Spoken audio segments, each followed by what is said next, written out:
Wie kann man das Schreiben üben und verbessern? Ein Tagebuch zu haben ist das Beste für dein Deutsch. Du kannst es auf Papier schreiben oder am Computer oder am Handy tippen. Wenn du sofortiges Feedback zu deinem Schreiben bekommen möchtest, könntest du es zum Beispiel auf Reddit oder auf Instagram posten. Das Wichtigste ist, dass man es regelmäßig macht. Egal ob täglich oder wöchentlich. Gute Fragen für dein Tagebuch sind: Was hast du heute gemacht? Was willst du morgen machen? Wie hast du heute Deutsch gelernt? Wie fühlst du dich? Wen hast du heute gesehen? Was hast du gegessen? Was war heute schwierig? Und wofür bist du dankbar?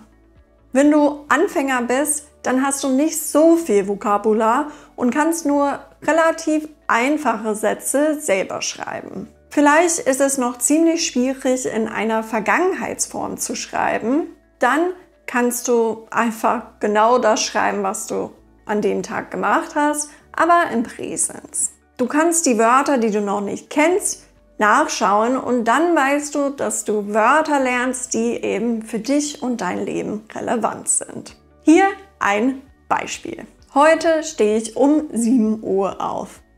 Dann esse ich Müsli. Ich ziehe mich an. Ich fahre zur Arbeit. Zum Mittag esse ich Nudeln. Dann komme ich nach Hause. Da esse ich Brot. Danach lese ich mein Buch und schreibe Tagebuch. Um 22 Uhr gehe ich schlafen. Wenn du Deutsch schon länger lernst, dann kennst du dich mit den Zeitformen viel besser aus. So kannst du viel mehr erzählen. Du kannst sogar versuchen, über die Zukunft und über Möglichkeiten zu schreiben. Es ist gut, wenn man über alles Mögliche schreiben kann, auch wenn es teilweise langweilig scheint. Hier ein Beispiel. Gestern war ich einkaufen. Nachdem ich gesehen hatte, dass der Supermarkt keine Hafermilch mehr hat, wusste ich, dass ich Mandelmilch kaufen muss. Heute Morgen habe ich Mandelmilch in meinem Müsli probiert. Das hat mir schon geschmeckt, aber ich hoffe, dass es nächstes Mal wieder Hafermilch gibt. Wenn es nächste Woche keine Hafermilch geben sollte, würde ich zu einem anderen Supermarkt gehen.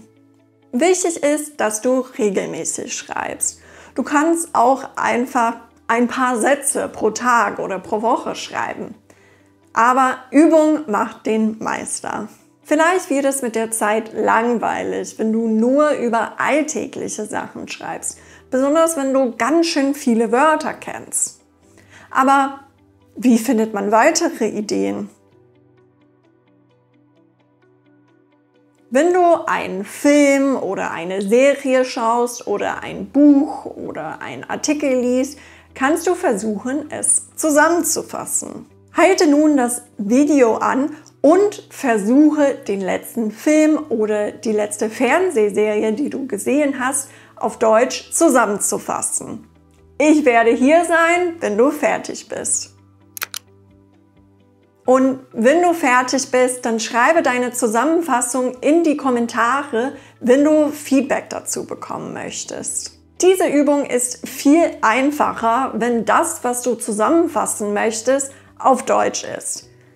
Aber Zusammenfassungen sind sowieso nicht leicht. Vielleicht hast du die Wörter im Film verstanden, aber du weißt nicht mehr, was sie waren. Diese Wörter sind also in deinem passiven Wortschatz, aber noch nicht in deinem aktiven Wortschatz. Diese Erkenntnis ist wichtig, weil du diese Wörter nachschauen und üben kannst, um deinen aktiven Wortschatz zu erweitern. Wenn du noch einen Schritt machen willst, könntest du noch eine Reflexion dazu machen. Dann fasst du das Buch oder andere Medien nicht nur zusammen, sondern schreibst auch, was du dazu denkst. Hat es dir gefallen? Hast du noch offene Fragen? War das Ende überraschend? Würdest du es deinen Freunden empfehlen? Und so weiter. Vielleicht bist du bereit für noch weitere Themen. Es gibt so viele Fragen online, mit denen man üben kann.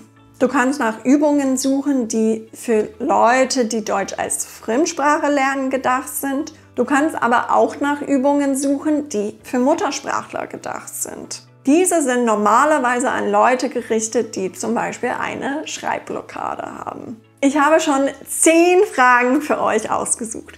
Suche dir eine Frage aus und schreibe deine Antwort darauf gerne in die Kommentare. Also, Nummer 1. Wer bist du? Stell dich vor. Zum Beispiel Name, Aussehen, Job, Studium und so weiter. Nummer 2. Was sind deine Hobbys? Nummer 3. Wo wohnst du und mit wem? Nummer 4. Wer gehört zu deiner Familie? Wo wohnen sie? Beschreibe die Familienmitglieder. Nummer 5. Hat deine Familie Traditionen? Hast du deine eigenen Traditionen erfunden? Beschreibe sie. Nummer 6. Beschreibe deinen besten Freund oder beste Freundin. Woher kommt er oder sie? Erzähl eine Erinnerung, die du mit ihm oder ihr verbindest. Nummer 7. Was ist deine Motivation, Deutsch zu lernen? Haben deine Gründe sich mit der Zeit verändert? Nummer 8. Was ist dein Lieblingsessen? Woher kommt es? Kochst du es selbst? Wenn ja, wie? Nummer 9. Gibt's Essen, das du nicht magst? Was ist das und warum magst du es nicht? Nummer 10. Was ist deine Lieblingsjahreszeit? Warum?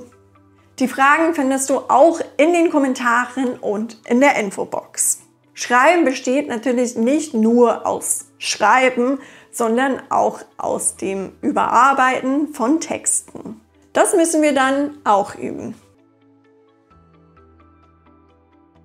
Hier ist es gut, dich selbst gut zu kennen, sodass du wissen kannst, wo du am meisten Fehler machst. Um das herauszufinden, kannst du alte Texte in deinem Tagebuch nochmal lesen und korrigieren. Wenn du dir unsicher bist, dann kann es hilfreich sein, eine Lehrerin um Hilfe zu bitten. Dann kann er oder sie dir zeigen, wo die Fehler sind und diese erklären, sodass du einige davon in Zukunft selbst finden kannst. Hier sind einige Tipps, die ich oft gebe. Du solltest also Nomen immer groß schreiben, den Anfang vom Satz auch immer groß schreiben, andere Wörter immer klein schreiben und auf die Verbposition achten. Ja-Nein-Fragen sind ohne Fragewort und das Verb gehört an den Anfang. Bei Nebensätzen gehört das Verb ans Ende. Sonst gehört das Verb an die zweite Stelle. Jetzt bist du bereit, deine eigenen Texte zu schreiben und sie zu bearbeiten. Ich hoffe, diese Tipps motivieren dich, regelmäßig zu schreiben. Erzähl mir in den Kommentaren, welches Thema du heute in deinem Tagebuch ausprobierst. Ich bin gespannt auf eure Antworten.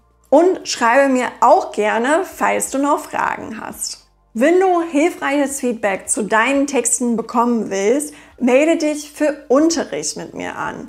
Die Infos dazu findest du unten. Ich weiß, dass das Schreiben nicht immer einfach ist, aber bleib dran. Übung ist der Schlüssel zum Erfolg. Wenn dir dieses Video geholfen hat, wird dir dieses Video bestimmt auch gefallen. Also, bis dann. Tschüss!